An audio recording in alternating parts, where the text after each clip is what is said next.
ஓம் சாந்தி. எல்லோரும் குஷியாக இருக்கிறீங்களா? 10/7/2026 சாக்கார முரளி பாப்தாதா சொல்கிறாங்க, இனிமையான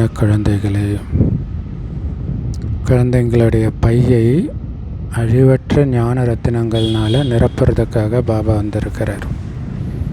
இந்த ஒவ்வொரு ஞான ரத்தினமும் லட்சக்கணக்கான ரூபாய் மதிப்பு வாய்ந்தது.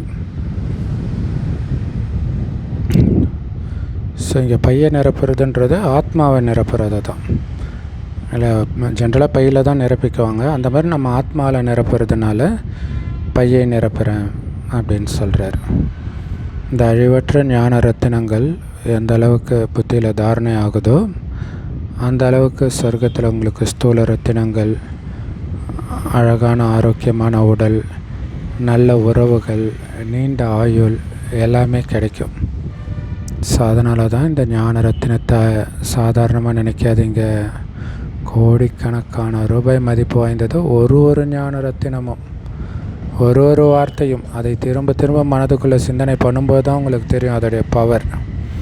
அவங்க அந்த இதுலேயே சாதாரண ஒரு லைன் முருகனே போற்றி அப்படின்றத திரும்ப சொல்லி அதிலே உருவேற்றுறதுன்னுவாங்க. ஆனால் இங்கே ஒன்றுத்துக்கும் அப்படி ஒரு அர்த்தம் இருக்குது இல்லையா? உங்கள் குணத்தை மாற்றக்கூடிய சக்தி இருக்குது. ஸோ அதனால் ஒவ்வொரு ஞான ரத்னமும் கோடிக்கணக்கான ரூபாய் மதிப்பு வாய்ந்ததுன்றார். கேள்வி: மறைமுகமான தானத்துக்கு ஏன் இவ்வளோ அதிகமான மகத்துவம்? ஏன்னா பாபா உங்களுக்கு மறைமுகமான ஞான ரத்தினங்களை இப்போ தானமாக கொடுக்குறார் இல்லையா? இப்போ பாருங்களேன், நிறைய பேர் கமெண்ட்டில் கூட போடுவாங்க, என்ன பிரம்மகுமாரிகள் என்ன பண்ணீங்க, எத்தனை பேருக்கு சாப்பாடு போட்டிங்கன்னுவாங்க. அவங்கள பொறுத்த வரைக்கும் சாப்பாடு போடுறது, காசு கொடுக்கறது தான் தர்மம். அப்போ இது மறைமுகமாக இருக்குது. ஞானத்தை வச்சு என்ன பண்ணுறதுன்னுவாங்க. இது தான் அவங்கள பணக்காரராக மாற்றுதுன்றது அவங்களுக்கு தெரியாது. ஸோ இந்த ஞான ரத்தினங்களை தானம் பண்ணி நீங்களும் உலகத்தின் ராஜ பதவி அடையிறீங்க, மற்றவர்களையும் அடைய வைக்கிறீங்க. இதுவும் குப்தமாக இருக்குது இல்லை? இதனால் நீங்கள் அடையிற பலனும் குப்தமாக இருக்குது. குப்தம்னா மறைமுகமாக இருக்குது. மற்றவங்களுடைய பலனும் மறைமுகமாக இருக்குது. ஸோ இதில் நாம் எந்த ஒரு சண்டையும் போடலை, எந்த ஒரு வெடிகுண்டும் பயன்படுத்தலை, எந்த செலவும் பண்ணலை. ஆனால் உலக ராஜ்யம் நம்ம கைக்கு வந்துடுது. அதனால தான் இதை அந்த மயான கொள்ளை, கிருஷ்ணர் திருடினார் வெண்ணையை, அந்த மாதிரி உழைக்காமல் வந்துடுது அப்படின்னு சொல்கிறாங்க இல்லை? வரலட்சுமி சிஸ்டர் ஒரு வீடியோவில் சொல்லியிருப்பாங்க, 5 வருஷம் ஆட்சியை பிடிக்கிறதுக்கு எவ்வளோ கஷ்டப்படுறாங்க. அது கம்பேர் பண்ணும்போது நீங்கள் பண்ணுறதுலாம் முயற்சியே கிடையாது, சின்ன முயற்சி நினைக்கிறது. ஆனால் நீங்கள் அடைய போகிற பிராப்திக்கு முன்னாடி அதெல்லாம் ஒன்றுமே கிடையாதுன்னு மாமா கூட சொல்லியிருப்பாங்க. ஸோ மறைமுகமாக உங்களுக்கு ராஜ பதவியையே தானமாக கொடுக்குறாரு. அதனால தான் மறைமுகமான தானம் மிகவும் மகத்துவம் வாய்ந்ததாக இருக்குது. தானாக உங்களை தேடி வருது. இது எவ்வளோ பெரிய விஷயம். ஸோ இது தான் பக்தி மார்க்கத்தை கதையில் பார்த்திங்கன்னா, எதையாவது அடையணுன்னா போய் காட்டில் தவம் பண்ணுவாங்க. ஸோ அதை பார்க்கும்போது நமக்கும் தவம் பண்ணால் ஏதோ கிடைக்கும் போல இருக்குதுன்னு தோணும். இப்போ தான் தெரியுது உண்மையான தவத்தின் மூலமாக உலக ராஜ்யமே நமக்கு கிடைக்குதுன்ட்டு. டபுள் ஓம் சாந்தி. ஒன்று சிவபாபா சொல்கிறாரு, இன்னொன்று பிரம்மா தாதா, அதாவது மூத்த சகோதரர் சொல்கிறார். ஏன்னா 2 பேருடைய சுயதர்மமும் அமைதி தானே. 2 பேருமே சாந்தி தாமத்தில் வசிக்கக்கூடியவங்க தானே இல்லை? 2 பேருமே ஆத்மா. அப்புறம் ஆத்மாவுடைய இருப்பிடம் சாந்தி தாமம் தானே. அதேமாதிரி குழந்தைகளாக நீங்கள் கூட சாந்தி தாமத்தில் வசிக்கக்கூடியவங்க தான். நிராகார உலகத்தில் வசிக்கக்கூடியவங்க தான் நீங்கள். இங்கே இந்த சாக்கார தேசத்தில் நடிக்கிறதுக்காக வந்திருக்கிறீங்க. ஏன்னா இது ஒரு நாடகம், 5000 வருட நாடகம் நடிக்கிறதுக்காக வந்திருக்கிறோம். குழந்தைங்களுக்கு நாடகத்துடைய ஸ்டார்டிங்லேருந்து கடைசி வரை என்ன நடக்குதுன்ற ஞானம் இருக்குது. அதே மாதிரி பரந்தாமத்திலேருந்து ஸ்தூல உலகம் வரைக்கும் இருக்கக்கூடிய அந்த 3 உலகத்தை பற்றிய ஞானமும் புத்தியில் நிரம்பி இருக்குது. இதில் உயர்ந்ததிலும் உயர்ந்தவர் பகவான். அப்போ அவருடைய குழந்தைகளும் உயர்ந்தவர்கள் தானே. ஆனால்தான் பிராமணர்கள் தேவதைகளை விட உயர்ந்தவர்கள்னு பாபா சொல்கிறார். இந்த விஷயத்தை நல்லா புரிஞ்சுக்கோங்க. ஏன்னா இந்த ஞானம் உங்களை தவிர வேறு யாருக்கிட்டையும் கிடையாது. அதையும் புரிஞ்சுக்கணும். யாருக்கிட்டையும் இல்லாத ஞானம் என்கிட்ட இருக்குதுன்ட்டு. மற்றவங்கக்கிட்ட இல்லைன்றது ஒன்று, கொடுத்தாலும் அவங்களால வாங்கிக்க முடியாதுன்றது ஒன்று. இல்லை, ஆஸ்தியை அடையாதவர்கள் இந்த ஞானத்தை ஏற்றுக்க மாட்டாங்கன்னு சொன்னார். அதனால தான் சாது சன்னியாசிகள் ஏற்றுக்கலன்னார். இதெல்லாம் நினைக்கும்போது நமக்கு கூஸ் பம்ப்ஸ் வரணும், இல்லை மெய் சிலிர்க்கணும். ஸோ கடவுளுடைய ஸ்கூலில் படிக்கிறோம், அது எவ்வளோ குஷி கொடுக்கணும். கடவுளோட ஸ்கூல் மட்டும் இல்லை, கடவுளே வந்து சொல்லி கொடுக்குறாரு. அந்த பகவான் ஒருத்தர் தான். 10-20 பகவான், மதத்துக்கு ஒரு பகவான்லாம் கிடையாது. அனைத்து தர்மத்தை சார்ந்தவர்களுக்கும், அந்த தர்மத்தை சார்ந்த ஆத்மாக்கள் யாராவனாலும் இருக்கட்டும், எல்லாருக்கும் ஒரே தந்தை தான். அந்த தந்தை தான் சிருஷ்டியை படைக்கிறார். பிரஜாபிதா பிரம்மா மூலமாக படைக்கிறார். ஏன்னா சிவனை வந்து பிரஜாபிதான்னு சொல்ல மாட்டாங்க. காரணம், பிரஜைகள் பிறப்பிறப்பில் வருவாங்க. ஆத்மா சமஸ்காரத்தின் ஆதாரத்தில் பிறப்பிறப்பில் வருது.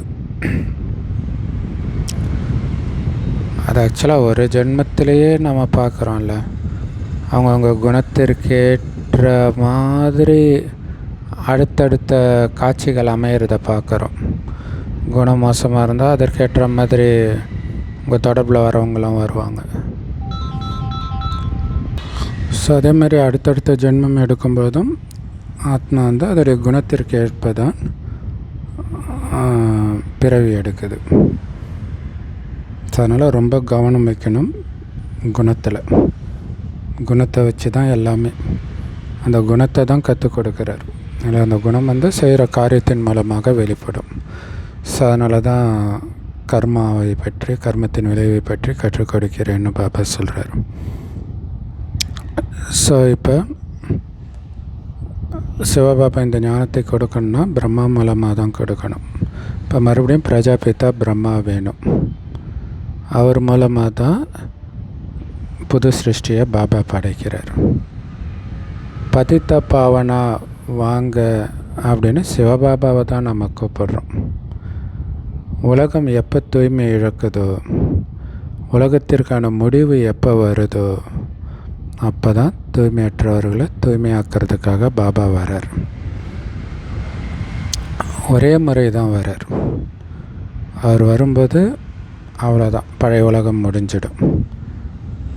வேறு எப்போவும் அவர் வர்றது கிடையாது. நடுவில் வந்து போகிறதெல்லாம் கிடையாது. இல்லை, இது ரொம்ப முக்கியமான விஷயம். வேறு எப்பயாவது வராரா, பக்தி மார்க்கத்தில் வராரா, துவாபரகத்தில் வராரா, அதுக்கான பதில் இங்கே வந்துடுச்சு. வேறு எப்பவும் வருவது கிடையாது அப்படின்ட்டு. ஸோ இப்போ உங்களுக்கு முழு ஞானமும் கிடைக்கிது. நீங்கள் நாடகத்துடைய நடிகர்களாக இருக்கிறீங்க. மேடை நாடகத்துடைய நடிகர்களுக்கு எல்லாருடைய நடிப்பும் கண்டிப்பாக அவங்களுக்கு தெரிஞ்சிருக்கும். இல்லை, அவங்கவுங்களுக்கு என்னென்ன நடிப்பு அப்படின்னு தெரிஞ்சிருக்கும்.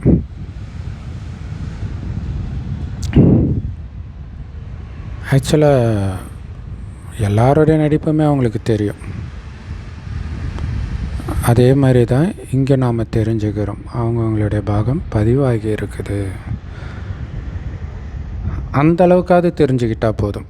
அதைத்தான் அவங்க நடிப்பாங்க அப்படின்னு தெரிஞ்சுக்கிட்டால் போதும். அது சின்ன எல்லைக்குட்பட்ட நடிப்பு. அதை பற்றி எல்லாருக்குமே தெரியுது.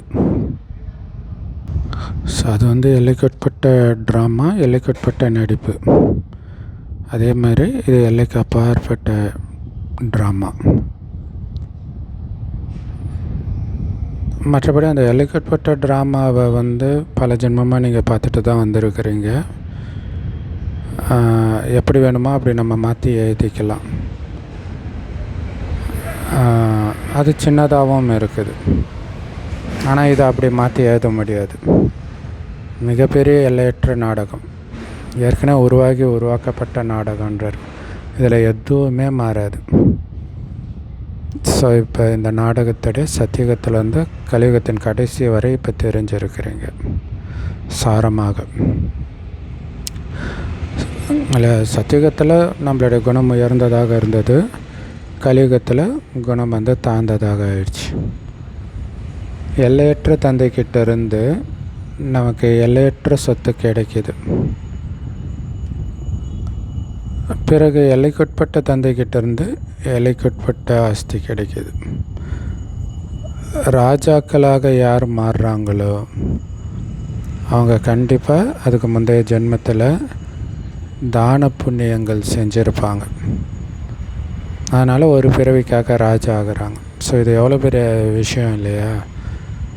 அதாவது தான புண்ணியம் பண்ணி ராஜ குடும்பத்தில் பிறக்கலாம், அல்லது ஏழை குடும்பத்தில் பிறந்து கூட அவன் திடீர்னு ராஜா ஆகணுன்ற அந்த உந்துதல் வரும். அப்போ அவன் ஒரு நாட்டை பிடிக்க வரான்னா அவன்கிட்ட புண்ணிய கணக்கு இருக்குது, ஏற்கனவே நிச்சயிக்கப்பட்டிருக்கணும் போது அது தெரியாமல் நம்ம அவனோட சண்டை போட்டு இழப்போம் இல்லையா? ஸோ இதுதான் விஷயம். இங்கே புண்ணிய கணக்கு இருக்குதா இல்லையானே தெரியாது. நீங்கள் அமைதியாக போயிட்டீங்கன்னா தானாக உங்களை தேடி வரும். இல்லை இன்றைக்கி சொத்து பிரச்சனை அது இதுன்னு பின்னாடி போனால் பாபா குழந்தைங்க எல்லாம் புண்ணிய கணக்கு எல்லாம் முடிஞ்சு இறந்த நிலையில் இருக்கிறோம். இப்போ போய் அது பின்னாடி போனீங்கன்னா என்ன ஆகும்? பெரும்பாலும் நமக்கு சாதகமாக வராது. ஸோ அதனால தான் அதை விட்டுட்டு எல்லையற்ற ஆஸ்தி அடையிறதுக்கான முயற்சியில் இருங்கன்றார். இல்லாட்டினா அந்த எல்லைக்குட்பட்டதையே யோசிச்சுட்டு இருப்போம். நம்மளுடைய ஆஸ்தி எங்கே இருக்குதோ அங்கே தான் நம்ம கவனம் இருக்கணும். அதனால தான் சொர்க்கத்தை நினைங்க, அதுதான் என்னுடையதுன்னு நினைங்க அப்படின்னு சொல்கிறார். இல்லை என்னுடையதுன்னா அது சொர்க்கம் தான், என்னுடையவர்னால் அது பாபா தான். அது எந்த உறவாக இருந்தாலும் சரி. இப்போ என்னுடையவர் தானே எனக்கு ஞாபகம் வரணும்.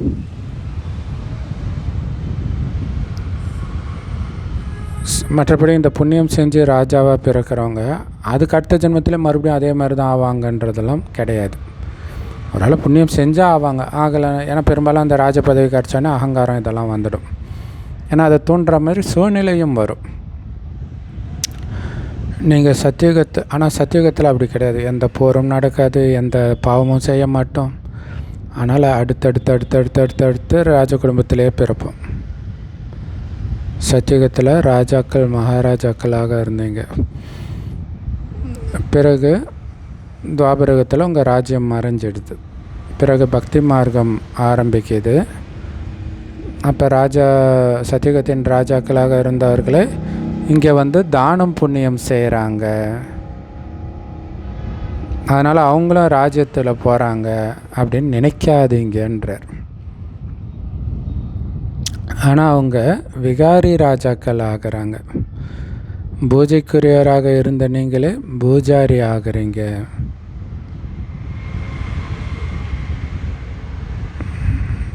அது அல்ப காலத்தின் சுகம். ஸோ அப்படின்னா என்ன அர்த்தம்னா, சத்தியுகத்தில் ராஜாக்களாக இருந்தவங்களே மறுபடியும் துவாபர கலியுகத்தில் ராஜாவாக இருப்பாங்கன்னு நினைக்காதீங்கன்றார் இல்லையா? அது அப்படி கிடையாது. ஏன்னா இங்கே குணம் மாறும். துவாபரகத்தில் வரும்பொழுது ரஜோகுணம் வருது இல்லையா? ஸோ அதனால் நிறைய பாவங்கள்லாம் செஞ்சு அனைத்தையும் இழக்க தான் செய்வோம். அப்படி கொஞ்சம் கொஞ்சமாக இழந்ததுனால தான் அனைத்தையும் இழந்துட்டு வந்திருக்கிறோம். பெக்கர் டு பிரின்ஸுன்றாரு. இல்லை ஒரு செகண்டில் பெக்கர் ஆகலை, கொஞ்சம் கொஞ்சமாக இழந்துட்டு இருக்கிறோம் பாவம் செஞ்சு. பூஜைக்குரியவர்களாக இருந்த நீங்களே பூஜாரி ஆகிறீங்க. மற்றபடி பக்தி மார்க்கத்தில் அடையக்கூடிய ராஜ பதவி இதெல்லாம் அல்ப காலத்தின் சுகம். அதேமாதிரி அல்ப காலத்தின் சுகம், துக்கம் இது எல்லாமே இப்போ தான் நடக்குது. ஆக்சுவலாக சுகம்தான் அல்ப காலம், துக்கம்தான் நீண்ட காலம் இல்லையா? துக்கம் அல்ப காலமாக இருக்குது. அது ஒரு குறிப்பிட்ட வயசுக்கு அப்புறம் பார்த்தா ஃபுல்லாக துக்கமாக தான் இருக்கும். அந்த இறக்குற தருவாயிலும் பார்த்திங்கன்னா அவங்க பல வருடமாக துக்கத்திலே இருந்து இறந்தாங்கன்னு தான் பெரிய பெரிய செலிப்ரிட்டிஸ்க்கு கூட சொல்கிறாங்க. அப்போ யோசிச்சு பாருங்கள். இப்போ தமோ பிரதானத்தில் கூட உங்களுக்கு சுகம் இருக்குது இல்லையா? பாபாவை பிடிச்சிட்டதுனால ஒட்டுமொத்த உலகமும் தமோ பிரதானமாக இருக்குது. ஆனால் நமக்கு சுகம் இருக்குது. ஏன்னா இந்த உலகத்தின் விஷயத்தை வச்சு நாம் சுகத்தை எடுக்கலை. எடுத்தால் துக்கத்துக்கு எடுத்துகிட்டு போய் விட்டுரும். ஆனால் பாபாவை மட்டும் பிடிக்கிறோம்.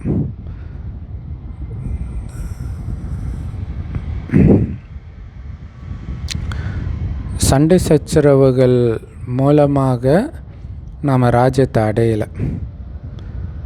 சொர்க்கத்துலேயும் சண்டை சச்சரவுகள் கிடையாது.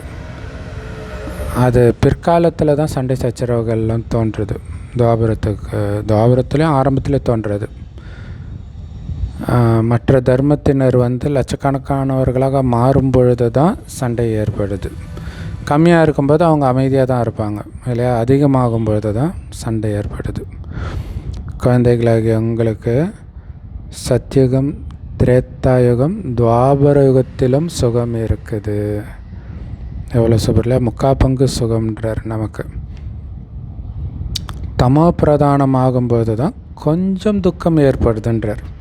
அதுவும் பெரிய துக்கம் கிடையாது இல்லை. இதுதான் கடைசி ஜென்மம். இப்போ தான் பயங்கர துக்கம் இருக்கணும். இப்போவே ஒன்றும் அந்தளவுக்கு துக்கம் இல்லையே பெரும்பான்மையானவர்களுக்கு. இப்போ தமோ பிரதானமாக இருக்குது. இந்த உலகமே தமோ பிரதானமான உலகம். அப்பயும் நம்ம அதாவது பாபா கிடைக்கலன்னா நம்ம துக்கத்தில் தான் இருப்போம். அதில் டவுட்டு கிடையாது. ஸோ பாபா சொல்கிற மாதிரி பாபா நினைவிலே அந்த போதையிலே இருக்கும் பொழுது இங்கே இருக்கிற விஷயம் எதுவும் நமக்கு துக்கத்தை கொடுக்காது, தாக்கத்தை ஏற்படுத்தாது. இது எல்லையற்ற நாடகம். இதிலிருந்து யாருமே விடுபட முடியாது.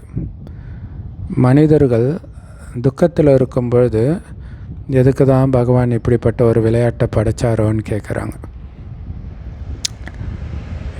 பகவான் படைக்கவே இல்லைன்னா இந்த உலகமே இருந்திருக்காதே, எதுவுமே இருந்திருக்காதே அப்படின்னு நினைக்கிறாங்க. படைப்பவர் மற்றும் படைப்பு ரெண்டுமே இருக்குது. சத்தியுகத்திலிருந்து கலியுகத்துடைய கடைசி வரை விளக்கம் கொடுக்கப்படுது. இன்னும் கொஞ்ச நாள் தான் இருக்குது.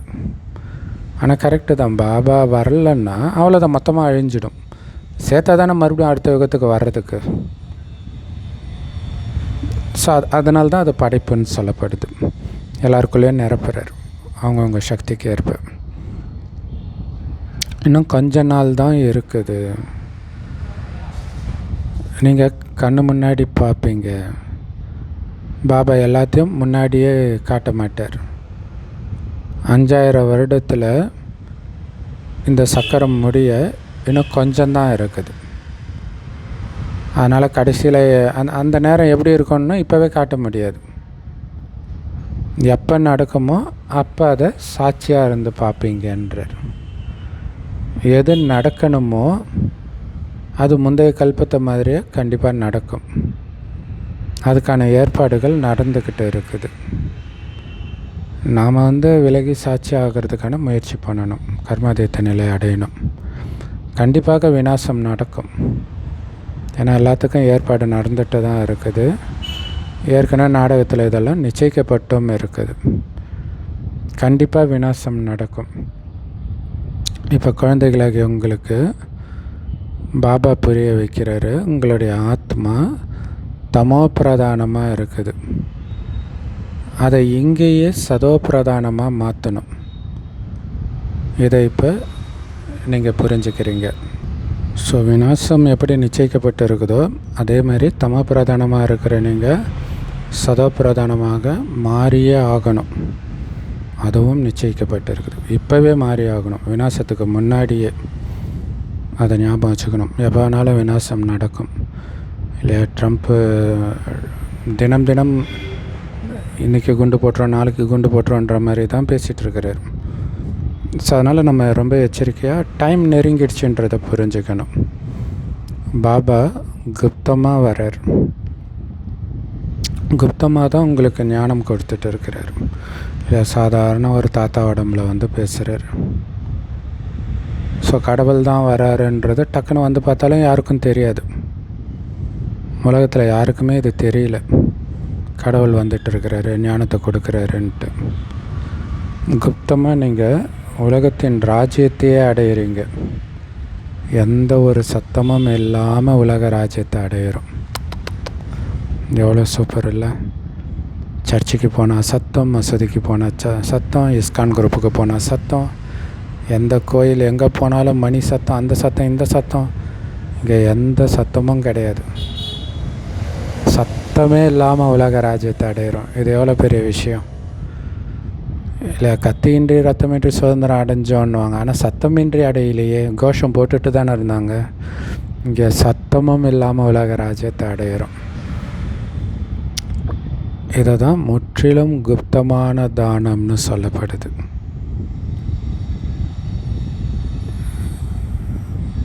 தந்தை அதாவது ஒரு கையில் கொடுக்குறது இன்னொரு கைக்கு தெரியாது அப்படின்வாங்க.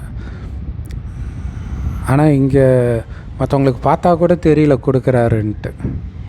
இவங்களாம் ஏதோ பைத்தியக்காரங்க, ஏதோ டெய்லியும் போய் என்னமோ பாபா பாபான்னு சொல்லிகிட்டு இருக்கிறாங்கன்னு நினச்சிட்டு இருப்பாங்க. இங்கே எவ்வளோ பெரிய ராஜ்யத்தை அடையிறோன்னு அவங்களுக்கு தெரியாது. தந்தை குழந்தைங்களுக்கு அழிவற்ற ஞான ரத்தினங்களை மறைமுகமாக தானமாக கொடுக்கிறார். இல்லை, அழிவற்ற ஞான ரத்தினம், ஆனால் மறைமுகமாக கொடுக்கிறார். பாபாவும் எவ்வளோ மறைமுகமாக இருக்கிறார், யாருக்குமே தெரியல. கடவுளே வந்துட்டார், கடவுளே இந்த ஞானத்தை கொடுக்குறாருன்னு யாருக்காவது தெரியுமா? ஆனால் கேட்குறாங்க, இவங்களாம் எங்கே போகிறாங்க? குமாரிகள் என்ன பண்ணுறாங்க?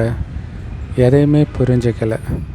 ஏன்னா கடவுள் எவ்வளோ மறைமுகமாக இருக்கிறாரு அப்படின்னு குழந்தைங்களாகிய உங்களுக்கு தான் தெரியும். ஆனால் குழந்தைகளாகிய உங்களை உலகத்துக்கே அதிபதியாக ஸ்ரீ நாராயணனாக மாற்றுறார்.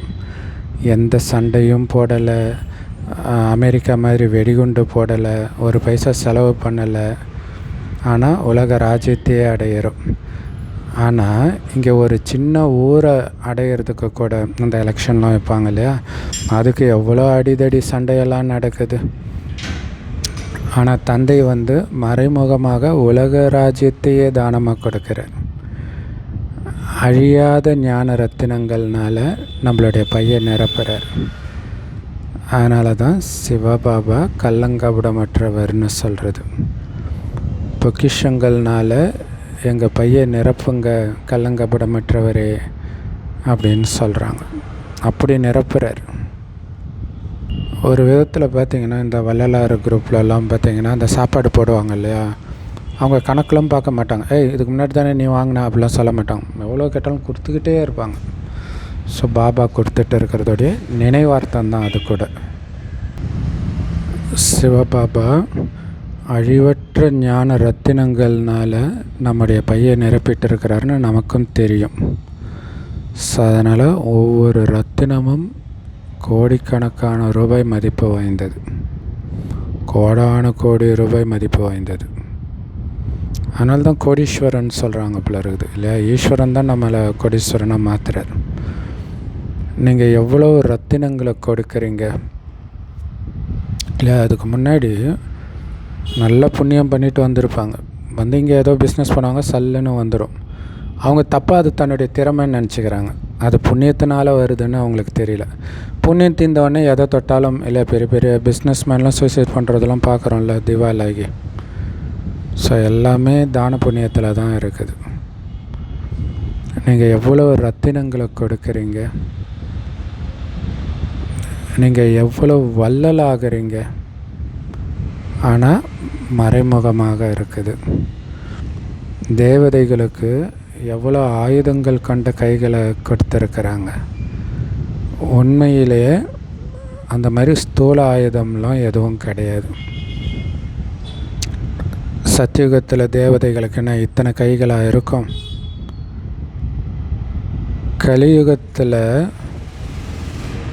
கலியுகத்தில் தான் பலவிதமான ஆயுதங்களை உருவாக்குறாங்க. ஸோ இப்போ அழிக்கிறதுக்காக அணுகுண்டே உருவாக்கிட்டாங்க.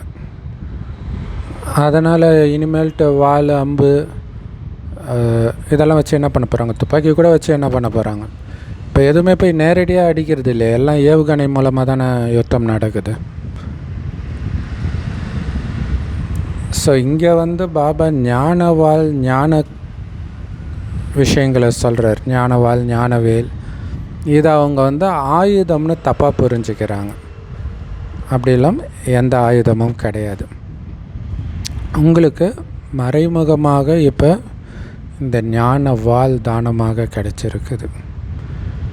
அதே மாதிரி நீங்களும் மற்றவர்களுக்கு மறைமுகமாக மறுபடியும் இதை தானமாக கொடுக்குறீங்க. இல்லை, பாபா கிட்ட வாங்கி மற்றவங்களுக்கும் கொடுக்கும்போது பாபா நினைவோடு கொடுக்கணும். ஏன்னா நேற்று வரதானத்தில் அதான் சொன்னார் இல்லையா, கொடுக்கும்போது சந்தோஷமாக இருக்கும். ஆனால் அந்த சந்தோஷத்திலே திருப்தி அடைஞ்சிடக்கூடாது, பாபா நினைவோடு கொடுக்கணும். அப்போ தான் சக்திசாலியாக இருப்பீங்க. மாயா உங்களால் எதிர்கொள்ள முடியும், இல்லைன்னா மாயக்கிட்ட விழுந்துருவீங்க. பாபா நமக்கு ஸ்ரீமத் கொடுத்துட்டு இருக்கிறார். ஸோ ஸ்ரீமத்னா உயர்ந்த வழி, அது பகவானுடைய வழி தான் உயர்ந்த வழி இல்லையா? நரன்லேருந்து நாராயணன் ஆகிறதுக்காகத்தான் நாம் இங்கே வரோம் அப்படின்னு புரிஞ்சுக்கிறீங்க இல்லை? எதுக்காக பாபாவுடைய ஸ்ரீமத்தை அடையிறோம்? நாராயணன் ஆகிறதுக்காக. நாராயணனை தான் சர்வ குணங்களிலும் நிறைந்தவர், 16 கலைகளிலும் நிறைந்தவர், தெய்வீக குணங்களை உடையவர்னு மகிமை பாடப்படுது. ஸோ தெய்வீக குணம் அந்த தேவி தேவதைகள் கிட்ட மட்டும்தான் இருக்கும். பிறகு கலைகள் குறைஞ்சிக்கிட்டே வரும். ஆனால் தேவதைகளோட உயர்ந்தவர்கள் பிராமணர்கள்னு சொல்கிறாங்க. அப்போ நம்மக்கிட்ட அந்த தெய்வீக குணம் இருக்கணும். அதை தான் வளர்த்துக்க சொல்கிறார் பாபா. எப்படி முழு நிலவின் ஒளி, அந்த பௌர்ணமி ஒளி அழகாக இருக்கும் பார்க்குறதுக்கு, பிறகு அந்த ஒளி குறைஞ்சிக்கிட்டே வரும். ஸோ குறைஞ்சி ஒரேடியாக மெல்லிய கோடு மட்டும், அதாவது அமாவாசை எப்பயும் ஸ்லைட்டாக ஒரு கோடு இருக்கும் இல்லையா, அது மட்டும்தான் மிஞ்சுது, முழுசாக மறையிறது கிடையாது. ஸோ அப்போ சங்கர் தலையில் இருக்கிற பிறை ஆக்சுவலாக அமாவாசை. அப்படி அமாவாசையாக இருக்கும்பொழுது இறைவன் முழு நிலவாக ஆக்குறார்.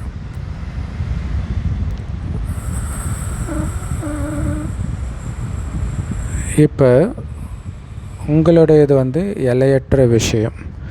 எல்லைக்குட்பட்ட அந்த நிலவை வச்சு அதை புரிய வைக்கிறார். நீங்கள் 16 கலைகளில் நிரம்பியவராகிறீங்க. ஸ்ரீ கிருஷ்ணருடைய வாயில் தாய்மார்கள் சந்திரனை பார்த்தார்கள் அப்படின்னு காட்டுறாங்க.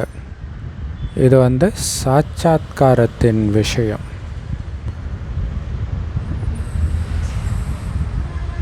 இதை பாபா தான் புரிய வைக்கிறார்.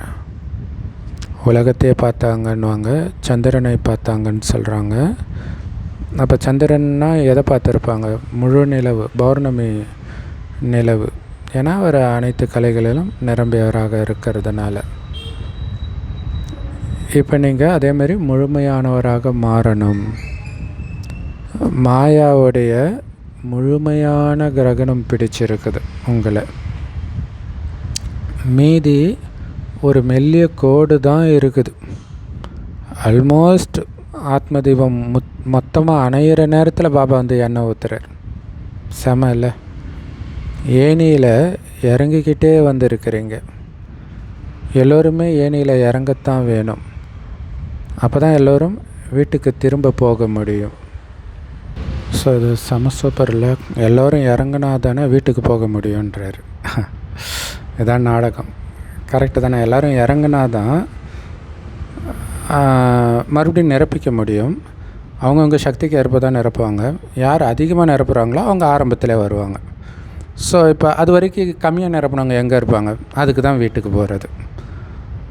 இப்போ நீங்கள் குறைந்த எண்ணிக்கையில் தான் பிரம்மகுமாரிகள் இருக்கிறீங்க. ஆனால் போக போக கொஞ்சம் கொஞ்சமாக வளர்ச்சி அடையும். படிப்பில் நிறைய பேர் தேர்ச்சி அடையிறது கிடையாது. உங்களுடைய சென்டர்கள் கூட கொஞ்சம் கொஞ்சமாக தான் வளர்ச்சி அடையுது. நேரம் நெருங்கிக்கிட்டே இருக்குது. பிறகு உங்கள்கிட்ட என்ன இருக்குதுன்னு மற்றவர்கள் புரிஞ்சுக்குவாங்க. ஸோ அப்போ புரிஞ்சுக்குவாங்க, என்ன இது ஒவ்வொரு நாளும் வளர்ச்சி அடைஞ்சிக்கிட்டே இருக்கிறாங்க, நாங்கள் இது எது வரைக்கும் தான் நடக்கும், முடிஞ்சு போயிடும் அப்படின்னு நினச்சோம் அப்படின்னு இப்போ சொல்கிறாங்கன்றார் இல்லையா. அப்போவே அப்படி சொன்னாங்களாம். ஆரம்பத்தில் இந்த பயத்தினால பலர் வெளியேறிட்டாங்க.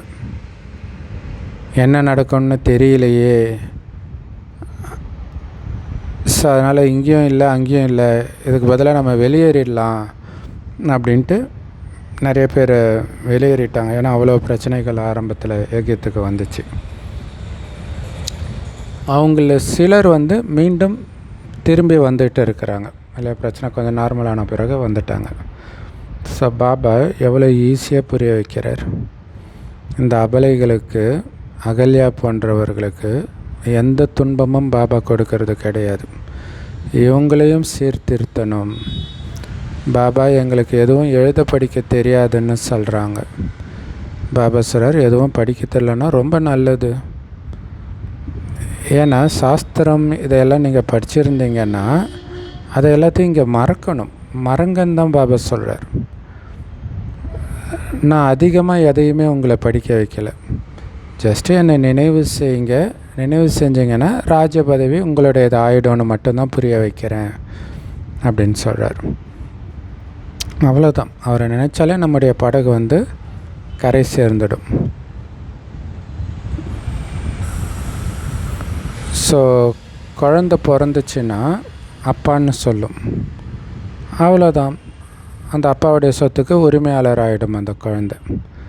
அதேமாதிரி நீங்கள் கூட பாபாவுடைய ஆஸ்திக்கு உரிமையாளர் ஆகிறீங்க. எப்படி? பாபாவை நினைக்கிறதுனால. பாப்தாதாவை நினச்சிங்க, ராஜ்யம் உங்களோடது ஆயிடுச்சு. அதனால தான் நொடியில் ஜீவன் முக்தின்னு பாடப்பட்டிருக்குது. ஒரு செகண்ட் அவர் என்னுடைய அப்பா அப்படின்னு நிச்சய புத்தியோடு நினச்சாலே கண்டிப்பாக நம்ம சொர்க்கத்துக்கு வரும். செல்வந்தர்களுக்கு கடைசியில் தான் அவங்களுடைய நடிப்பின் பாகம் அப்படின்னு சொல்கிறார். முதல்ல ஏழைகளின் முறை சமசபர் இல்லையா. முதல்ல ஏழை குழந்தைங்க தான் வராங்க, கடைசியில் தான் பணக்காரர்கள்லாம் வருவாங்க. இங்கே பாபா சொல்கிறார் இல்லையா, திருமண மண்டபம் எல்லாத்தையுமே உங்களுக்கு எழுதி கொடுப்பாங்க அப்படின்னு சொல்கிறார். உங்களிடம் அவங்களாகவே வருவாங்க. ஸோ தோட்டின்னு சொல்லுவாங்க, துப்புரவு தொழிலாளர்களை, அவங்களெல்லாம் கூட நீங்கள் முன்னேற்றணும். மலைவாழ் மக்கள் பற்றி கூட பாடப்பட்டு இருக்குது இல்லையா. மலைவாழ் மக்களுடைய நினைவு தான் கண்ணப்ப நாயனார். ராமர் காட்டுவாழ் மனிதனுடைய இலந்தை பழத்தை சாப்பிட்டாரு அப்படின்னு சொல்கிறாங்க. உண்மையிலே ராமரும் சாப்பிடலை, சிவபாபாவும் சாப்பிடலை. ஒருவேளை இந்த பிரம்மா பாபா வேணும்னா சாப்பிட்டு இருக்கலாம். மலைவாழ் மக்கள் போன்றவர்கள் வருவாங்க. தோழி போன்றவைகளை எடுத்து வந்தால் எப்படி மறுக்க முடியும் இல்லை? எல்லோருமே இங்கே வருவாங்க, அன்புனால எடுத்துகிட்டு வருவாங்க. அப்போ எப்படி மறுக்க முடியும்? மலைவாழ் மக்கள், வேசிகள் போன்றோர் எடுத்து வருவார்கள் என்றால் நீங்களும் சாப்பிடுவீர்கள். ஆனால் நான் சாப்பிட மாட்டேன் இல்லையா. பாபா, சிவபாபா சாப்பிட்றது கிடையாது. ஏன்னா நான் எதையும் அனுபவிக்காதவன்னு சிவபாபா சொல்கிறார். அதுமாதிரி ராமர் இருக்கிற காலத்தில் அவங்களும் கிடையாது. அதனால் ராமரும் சாப்பிட்ருக்க முடியாது. உங்கள்கிட்ட எல்லோருமே வருவாங்க. இவர்களை கை தூக்கி விடுங்க அப்படின்னு அரசாங்கம் கூட உதவி செய்யும். உங்களுக்கும் கூட தானாகவே தூண்டுதல் ஏற்படும். பாபா ஏழை பங்காளன் அப்படின்னா நாம் கூட ஏழைகளுக்கு புரிய வைக்கலாம். ஸோ இந்த மாதிரி நிறைய மாத்தாஸ் வந்து இந்த மாதிரி மலைவாழ் மக்கள் மட்டும் இல்லை, அந்த மாதிரி விபச்சாரம் இந்த மாதிரி இருக்கக்கூடிய பெண்களுக்கு வந்து ஞானத்தை கொடுத்தது எனக்கே தெரியும். ஸோ அவங்க அந்த கிராமத்துலலாம் தெரியும் இல்லையா அவங்கக்கிட்ட. ஸோ இவங்க ஞானம் எடுத்தால் நல்லாயிருக்கும்ன்ற எண்ணம் வச்சுக்கிட்டே இருக்கிறாங்க. ஒரு நாள் பஸ்ஸில் ஒன்றா வராங்க. நான் ஒன்று சொல்கிறேன் கேட்குறீங்களான்னு கேட்டு அவங்கள பாபா குழந்தை ஆக்கிட்டாங்க. சூப்பரில். ஸோ அதுதான் உங்களுக்கும் டச் ஆகும்னு பாபா சொல்கிறார். ஏன்னா பாபா ஏழை பங்காளன்னா நாமளும் ஏழைகளுக்கு புரிய வைக்கணும் தானே. காட்டு வாழ் மக்களில் இருந்தும் வருவாங்க. ஏன்னா இவ்வளோ பெரிய மரம் இது சும்மா கிடையாது இல்லை. அந்த கிறிஸ்மஸ் ட்ரீன்றது நம்மளுடைய மரம் தான். இதில் ஒருத்தர் கூட இப்போ தேவதா தர்மத்தை சார்ந்தவர்களாக இல்லை, மற்ற தர்மத்தில் மாறி போயிட்டாங்க. ஸோ அதை அவங்களெல்லாம் திரும்ப அழைச்சிட்டு வர வேண்டியது நம்மளுடைய கடமை. அதனால் அவங்க இப்போ கோயிலில் தான் இருப்பாங்க. ஸோ பக்தி செய்கிறவங்களுக்கு புரிய வைங்கன்னு பாபா புரிய வைக்கிறார். நாற்று எப்படி நடப்படுது அப்படின்னு நீங்கள் பார்த்துட்டு இருக்கிறீங்க. அதாவது ஒவ்வொருத்தரும் எப்படி பிராமணர் ஆகிறாங்கன்னு பார்க்குறோம். சூரிய வம்சம் சந்திரவம்ச தேவதையாக யார் மாறக்கூடியவர்களாக இருக்கிறாங்களோ அவங்க வந்துக்கிட்டே இருப்பாங்க. ஒரு முறை கேட்டாலும் கண்டிப்பாக சொர்க்கத்தில் வந்துடுவாங்க. பாபா காசியில் ஒரு கிணத்துல குதித்து இறப்பாங்களாம் பாவம் போகணுன்ட்டு. அவங்களுடைய உதாரணத்தை சொல்கிறார். அந்த மாதிரி நாம் இப்போ சிவன்கிட்ட உயிரோடு அர்ப்பணமாகிறோம். அவங்க அவங்களுக்கு தெரியாது இல்லையா, சிவன்கிட்ட அர்ப்பணமாகிறதா நினச்சி தற்கொலை பண்ணிக்கிட்டாங்க கிணத்துல விழுந்து. அவங்களுக்கு ஏதாவது கிடைக்கணும் இல்லையா, அவங்களுக்கு மேபி காட்சி கிடைக்கும்னு நினைக்கிறேன். நீங்களும் கூட அர்ப்பணமாகறீங்க, ராஜ்யத்துக்காக முயற்சி செய்கிறீங்க இல்லை. இங்கே அர்ப்பணமாகிறது ராஜ்யத்துக்காக இல்லை. இப்போ நமக்குன்னு ஒரு வழி இல்லாமல் பாபாவுடைய வழியை பிடிக்கிறதே எதுக்கு? ராஜ்யத்தை அடையிறதுக்காக. பக்தி மார்க்கத்தில் ராஜ்யம்லாம் எதுவும் கிடையாது. ஒருத்தர் கூட திரும்பி போக முடியாது. ஸோ ஒருவேளை பக்தி மார்க்கத்தில் இந்த மாதிரி காசினாலே மோட்சம் இல்லையா, ஸோ பிறவா நிலை அடையணும் அப்படிங்கிறதுக்காக கிணத்துல குதித்து இறக்குறாங்க அப்படின்னா அப்படி இல்லாமல் யாரும் திரும்பி போக முடியாது. உண்மையில் என்ன நடக்குதுன்னா அவங்க செஞ்ச பாவங்களுக்கான தண்டனையை அனுபவிச்சுக்கிறாங்க அவங்களே முன்கூட்டி. ஆனால் அடுத்த ஜென்மத்தில் மறுபடியும் பாவம் செய்ய ஆரம்பிச்சிடுறாங்க இல்லை. பாவம் செய்கிற குணமே போயிடுறது கிடையாது. ஏன்னா இங்கே தானே பிறந்து ஆகணும்.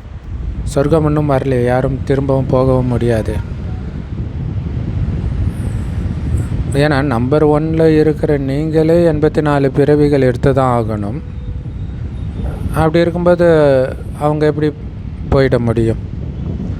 எல்லாருமே சதோ ரஜோ தமோ நிலையை கடந்தே ஆகணும் இல்லை. குழந்தையாக இருக்குது, அது வளர்ந்து தான் ஆகணும். கடைசியில் தாத்தா பாட்டியாக ஆகி தான் தீரணும். அந்த மாதிரி தான் சதோ ரஜோ தமோவை கடந்தே ஆகணும். இந்த நேரம் முழு மனித சிருஷ்டி மரமும் இத்து போயிருக்குது தமோ பிரதான நிலையில். மனிதர்கள் முற்றிலும் காரிருளில் இருக்கிறாங்க. அதாவது கும்பகர்ணன் உறக்கத்தில் தூங்கிட்டு இருக்கிறாங்க. ஒருத்தர் மட்டும் கும்பகர்ணன் கிடையாது, பலர் இருக்கிறாங்க இல்லை. ஒரு கும்பகர்ணனாக காட்டிட்டாங்க. கலியுகத்தில் இருக்கிற அத்தனை பேரும் கும்பகர்ணன் தான். நாமளும் அப்படி தான் இருந்தோம், ஏந்திரிச்சிட்டோம். நீங்கள் எவ்வளவு தான் அவங்களுக்கு புரிய வச்சாலும் அவங்க கேட்க மாட்டுறாங்க. அதுக்கு தான் பாபா சொல்கிறாரு, யாருக்கு பாகம் இருக்குதோ அவங்க தான் முயற்சி செய்வாங்க, கேட்பாங்க. அவங்க தான் பாப்தாதாவுடைய இதய சிம்மாசனத்துலேயும் உட்காருவாங்க. மம்மா பாபா இதய சிம்மாசனத்தில் உட்காருவாங்க. இங்கே மம்மா பாபா இதய சிம்மாசனத்தில் உட்கார்றவங்க தான் அங்கே ராஜ சிம்மாசனத்துலேயும் உட்காருவாங்க.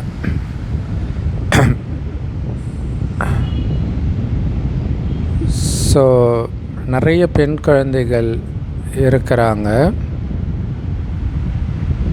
அவங்க வந்து பாபாட்ட கேட்குறாங்க, பாபா குழந்தைங்க வந்து ரொம்ப அடம் பிடிக்கிறாங்க, அவங்கள மிரட்ட வேண்டியதாக இருக்குது, நீங்கள் கோபப்படக்கூடாதுன்னு சொல்கிறீங்களே அப்படின்னு கேட்குறாங்க.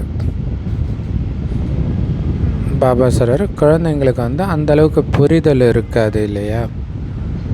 அழுக்கான எங்களை தூய்மையாக்குங்கன்னு தானே நீங்கள் என்னை கூப்பிட்டீங்க. காமம் மிகப்பெரிய எதிரின்னு பாபா சொல்கிறார். கோபத்தை மிகப்பெரிய எதிரின்னு சொல்லப்படலை. ஸோ அதிலும் குறிப்பாக காமம் வந்து ஆண்களுக்கு இருக்கிற அளவுக்கு தாய்மார்களுக்கு கிடையாது இல்லையா. ஆண்கள் தான் ரொம்ப சண்டை போடுறாங்க, காமம் இல்லைன்னா டைவர்ஸே பண்ணிடுறாங்க. ஆனால் இன்றைய காலகட்டத்தில் பெண்களும் அதே காரணம் காட்டி டைவர்ஸ் பண்ணுறாங்க. இப்போ பாபா தாய்மார்களாகிய உங்களை தான் முன்னாடி வைக்கிறார். வந்தே மாதரம் இல்லையா, மாதர்களுக்கு வணக்கம் சொல்கிறார். தாய்மார்கள்கிட்ட உன்னுடைய கணவர் தான் உனக்கு குரு, ஈஸ்வரன், அவருடைய வழிபடி தான் நடக்கணும்னு சொல்கிறாங்க. ஸோ அப்போ இது வந்து கைவிலங்கு போட்ட மாதிரி இல்லையா, அவருக்கு அடிமையான மாதிரி. அப்போ என்ன பண்ணிடுறாங்க, உடனே அழுக்காகிடுறாங்க, காமத்தில் விழ வச்சிடுறாங்க. ஏன்னா கணவன் காமத்தில் எல்லாம் விழ வைக்கிறான். ஸோ கணவன் மனசு கோணாமல் நடந்துக்குமான்னு வேறு சொல்லி அனுப்பிச்சிடுறாங்க. அப்போ அந்த பொண்ணு காமம் பிடிக்காட்டினா கூட விழுந்துடுறாங்க. ஸோ அவங்களுக்கு கிடச்சிருக்கிற ஈஸ்வர் எப்படி இருக்கிறார் பாருங்கள், காமத்தில் விழ வைக்கக்கூடிய ஈஸ்வராக இருக்கிறார். நமக்கு தான் உண்மையான ஈஸ்வரன் கிடச்சிருக்கிறார். அதன் மூலமாக தான் ராமராஜ்யம் உருவாகுது. மற்ற எல்லோரும் இறந்துக்கிட்டே இருப்பாங்க. விநாச காலத்தில் விபரீத புத்தி, விநாச காலத்தில் அன்பு புத்தி அப்படின்னு பாபா புரிய வைக்கிறார். 2 விதமானவர்கள். உங்களுக்கு பரமபிதா பரமாத்மாவோட அன்பான புத்தி இருக்குது, மற்றவர்களுக்கு அன்பற்ற புத்தி இருக்குது. சிவபாபா இந்த பிரம்மா உடம்புக்குள்ளே வராரு. அவர் மூலமாக பேசுகிறத நாம் கேட்டுக்கிட்டு இருக்கிறோம் அப்படின்னு உங்கள் ஆத்மாவுக்கு தெரியும். இவ்வளவு சின்ன புள்ளியாக பாபா இருக்கிறார். மற்றபடி இந்த பிரம்மாவுடைய உடம்பு வந்து சிவபாபாவுடைய தற்காலிக ரதம் தான். இவர் மூலமாக இந்த ருத்ர ஞான யஜ்யத்தை படைக்கிறார். அது வளர்ச்சி அடைஞ்சிக்கிட்டே போகுது. ஸோ குழந்தைகளுடைய சிறு சிறு துளிகள் 1 பைசா 2 பைசான்ட்டு அப்படியே குளம் நிரம்பிட்டு இருக்குது. குழந்தைங்க தங்களுடையதை அர்ப்பணம் செஞ்சுக்கிட்டே இருக்கிறாங்க. ஏன்னா இது எல்லாமே மண்ணோட மண்ணாக போக போகுது, எதுவுமே இருக்காது அப்படின்னு அவங்களுக்கு தெரியும்.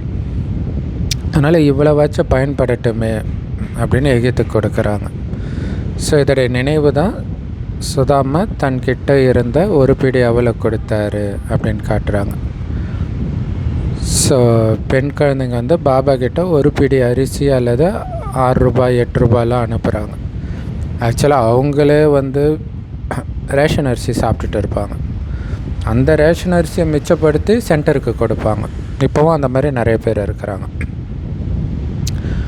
ஆஹா குழந்தை அப்படின்னு பாபாவுக்கு அந்த குழந்தைங்களை பார்த்து சந்தோஷம் வருது.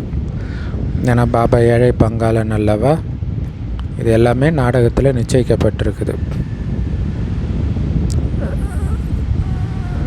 ஸோ அதனால் நாடகத்தில் நிச்சயிக்கப்பட்டது மறுபடியும் நடக்கும். ஸோ பந்தனத்தில் இருக்கிறாங்க, இருந்தாலும் நீங்கள் பாக்கியசாலிகள்ன்றாரு. ஏன்னா உங்களுக்கு சிவபாபாவுடைய கை கிடச்சிருக்குது இந்த பந்தனத்திலேருந்து மீட்கிறதுக்கு. ஸோ ஒரு நாள் வரும், அன்றைக்கி ஆரிய சமாஜத்தினர் போன்றவர்கள் கூட வருவாங்க.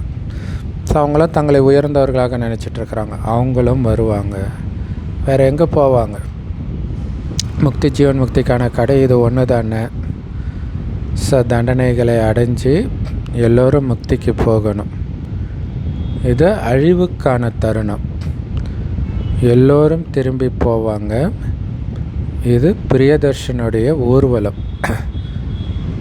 ஊர்வலம் எப்படி போகுங்கிற காட்சிகள் கூட கிடைக்கும். உங்களை தவிர வேறு யாருமே அதை பார்க்க முடியாது. நல்லது. அற்புதமான முரளி கொடுத்த இனிமையிலும் இனிமையான அன்பான தாய் தந்தை பாப்தாதாவுக்கு அன்பு நினைவுகள் மற்றும் காலை வணக்கம். பாபா சொல்கிறாங்க, பாபா மூலமாக மறைமுகமான ஞான தானம் கிடைக்கிது. ஸோ அதனால் அதோடைய மதிப்பை புரிஞ்சுக்கிட்டு, இல்லை ஒவ்வொரு வார்த்தையும் கோடி ரூபாய் மதிப்புக்கு சமம். அதனால் அந்த மதிப்பை புரிஞ்சுக்கிட்டு உங்களுடைய பையை ஞான ரத்தினங்கள்னால் நிரப்பிக்கணும். அதேமாரி மற்றவர்களுக்கும் இந்த தானத்தை கொடுத்துக்கிட்டே இருக்கணும். ஏன்னா இந்த தானம் கொடுக்க கொடுக்கத்தான் உங்களுடைய பதவியும் ஏறும், உங்களுடைய கிரகணமும் விட்டு போகும். ஏன்னா இந்த ஞானத்தை கொடுக்கறதுலே நீங்கள் பிஸியாக இருக்கும்போது வீண் எண்ணம், விகார எண்ணம், எதிர்மறை எண்ணம்லாம் வர்றதுக்கு டைம் இல்லாமல் போயிடும். இது அழிவுக்கான நேரம். எல்லோரும் திரும்பி போயே ஆகணும். ஸோ அதனால் உங்களுடைய அனைத்தையும் பாபா கிட்ட அர்ப்பணம் பண்ணணும். அன்பான புத்தியுடையவர்களாக ஆகணும். முக்தி ஜீவன் முக்தியின் வழியை எல்லோருக்கும் சொல்லணும். வரதானம் கல்லங்காபிடமற்றவர் என்பதன் கூடவே சர்வசக்திவானாகி மாயாவை எதிர்கொள்ளக்கூடிய சக்தி ஸ்வரூபமாகுங்கள். அதுக்கு விளக்கம், சில நேரங்களில் கள்ளங்கபடமற்ற நிலை அதிக நஷ்டத்தை ஏற்படுத்திடுது. சரளமாக இருக்கிறது கள்ளங்கபடமற்ற நிலையை தாரணை செஞ்சிடுது.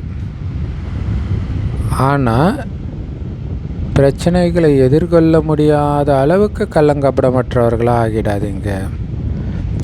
சரள நிலையின் கூடவே அனுசரிக்கும் மற்றும் பொறுத்து கொள்ளும் சக்தியும் தேவை. இல்லை, சக்திசாலியான நிலையும் இருக்கணும். சரள நிலை கூடவே தந்தை கள்ளங்கபடமற்றவராக இருக்கிறதன் கூடவே சர்வசக்திவானாகவும் இருக்கிறார் இல்லையா? அதே மாதிரி தான் நீங்களும் கள்ளங்கபடமற்றவராக சரளத்தன்மை கொண்டவராக இருக்கிற மாதிரியே சக்தி ஸ்வரூபமாகவும் ஆகணும். அப்போ தான் மாயின் குண்டு உங்களை தாக்காது. மாயை உங்களை எதிர்க்கிறதுக்கு பதிலாக நமஸ்காரம் செய்யும். ஸோ தொடர்ந்து இதை பாபா சொல்லிகிட்டு இருக்கிறாரு இல்லையா? நேற்று மற்றவர்களுக்கு ஞானத்தை கொடுக்கறதுலே சந்தோஷப்படாதீங்க, சக்தியை சேமிக்கணுன்னாரு. இன்றைக்கி சரளமாக இருந்தால் பார்த்தாது, சக்தி ஸ்வரூபமாகவும் இருக்கணும் அப்படின்னு சொல்கிறார். ஸோ இந்த சக்தி ஸ்வரூபம் பாபா நினைவில் இருந்து மற்ற அனைத்துலேருந்தும் விலகி இருக்கணும். பாபாவை தவிர வேறு எதுவுமே புத்தியில் வராமல் இருக்கும் பொழுது தான் அந்த சக்தி ஸ்வரூபமான நிலையை உங்களால் அனுபவம் பண்ண முடியும். அப்படி இல்லைன்னா நல்லா ஞானம் கொடுப்பீங்க, சேவை செய்வீங்க, திடீர்னு ஏதோ ஒன்று சொல்லிட்டாங்கன்ட்டு போயிடுவீங்க. காரணம் சக்தி இல்லை, மாயை குண்டு உங்களை தாக்கிடுச்சு.